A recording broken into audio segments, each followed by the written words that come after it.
ମୁଗେଇ ଚାଉଳ ପଖାଳକୁ ମଦରଙ୍ଗା ଚଟୁଣି, ଶାଗ ଭଜା ଆଉ ତରାଣି ମିଶା ଆଳୁ ଚକଟା। ଆଳୁ ଯେତେବେଳେ ଚଟୁଣି କରିଥିବେ ନା ସେଇନା ତରାଣି ମିଶାଇ ଦେବେ, ତାପରେ ଖାଇବେ, ଦେଖିବେ ତାର ଟେଷ୍ଟ ପୁରା ନିଆରା। ମୋ ବୋଉ ବନଉଥାଏ ଏମିତି, ମୁଁ ତା ପାଖରୁ ଶିଖିଛି। ମଜା ମାନେ ଏତେ ଟେଷ୍ଟ ଲାଗିବ।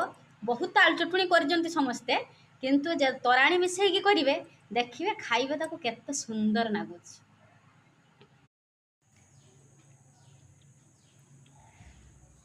ଏମିତି ତରାଣି ମିଶାଇ ଦେବେ, ତାପରେ ଏମିତି ଚକଟି ଦେବେ। ତରାଣି ଟିକେ ଖଟା ଖଟା ହେଇଥିବ, ଦେନେ ବଢ଼ିଆ ଲାଗିବ। ଏ ଗାଁ ଷ୍ଟାଇଲ ପଖାଳ ଖିଆ। ସହରରେ ତ ଏମିତି ଖାଆନ୍ତିନି ପଖାଳ, ଇଏ ଆମ ଗାଁ ଷ୍ଟାଇଲ ପଖାଳ ଖିଆ। ଓହୋ, କି ଶାନ୍ତି! ଆଳୁ ଚକଟା ଯେ ହେଇଛି ଟେଷ୍ଟ। ପୁଣି ଶାଗ ଭଜା, ବୋଉ ହାତ ରନ୍ଧା ଶାଗ ଭଜା। ଆଃ!